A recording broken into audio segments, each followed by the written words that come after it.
We spend vast amounts of energy trying to fix the outside world. We change jobs, move cities, and rearrange our daily routines, hoping to finally escape the stress and friction we feel. Yet we almost entirely ignore the engine actually creating that friction, our own minds. In 1903, a British writer named James Allen published a short book that treated human thought not as mysticism, but as an observable mechanical science. Drawing from ancient wisdom found in the book of Proverbs, Allen argued a precise equation. A person is literally the complete sum of their hidden thoughts. When we experience a sudden failure or a stroke of bad luck, we tend to blame fate or chance. But Allen realized these moments are actually the delayed, unavoidable result of the thoughts we entertain every single day. Most of us operate on a psychological autopilot. We walk through life reacting blindly to a constant barrage of environmental stressors, never actually pausing to choose our responses. In this reactive state, it feels entirely logical to point outward. We convince ourselves that our misery is the direct fault of a bad boss, a difficult partner, or a broken economy. But Allen identified the actual root of this suffering as mental inharmony. The outside world is simply a mirror reflecting the chaos already happening inside our own heads. Left unchecked, a single anxious or fearful thought loops back on itself. It triggers a physical reaction, which confirms the fear, which then generates an even stronger negative thought. The heavy irony is that the external conditions we fight so bitterly against are actually the physical structures built by our own unmanaged minds.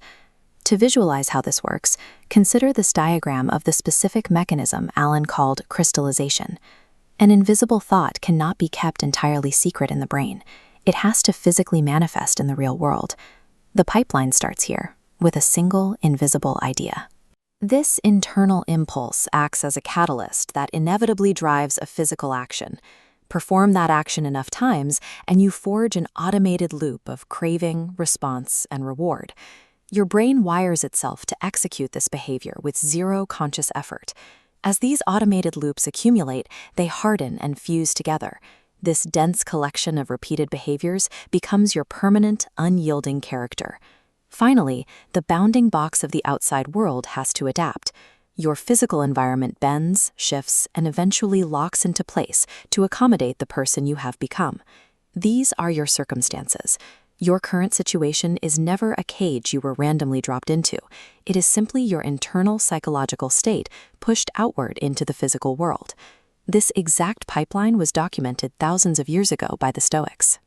They understood that controlling our judgments was the only true lever of power we possess, a premise perfectly aligned with modern behavioral science. When a person continuously entertains thoughts of doubt or fear, those invisible impulses biologically crystallize. They warp into weak, irresolute daily habits. A person who cannot make a decision or take an action naturally builds a life defined by missed opportunities. Their habits manufacture conditions of failure and heavy dependence on others. Conversely, if you force your mind to focus on disciplined, purposeful ideas, those thoughts solidify into rigorous habits of self-control. Over time, that consistency reliably generates stability and prosperity. Human suffering, then, is not a random cosmic punishment. It is the physical friction that occurs when you act out of harmony with the basic laws of your own psychology. To alter your reality, you have to stop being a passive passenger. You must transition into the active, deliberate director of your own mental algorithms. Modern clinical psychology offers a highly effective tool for executing this exact shift. It comes from dialectical behavior therapy, and it's known simply as the stop skill. This animation shows how the tool breaks the reactive loop into 4 mechanical steps. First, you literally stop. Then, you take a step back to detach. You observe the situation and your internal state objectively. Only then do you proceed. This sequence physically interrupts the dangerous momentum of an automatic reaction. True psychological agency starts in that tiny fraction of a second. It begins the exact moment you wedge a deliberate space between an external stimulus and your automated response. Once you've created that space, you can permanently override old programming using what behavioral scientists call implementation intentions. This means pre-planning strict if-then rules for how you will handle anticipated stress. For example, If a difficult conversation arises, then you will take 3 breaths before speaking. This proactive forward planning acts as a filter, ensuring that sudden obstacles are immediately converted into raw material for further achievement. The ultimate endpoint of this intense mental discipline is what Allen called serenity. A completely still, unshakable mind isn't a sign of passivity, it is the highest possible expression of personal power. The mechanics of reality offer no shortcuts. You do not attract the things you idly wish for.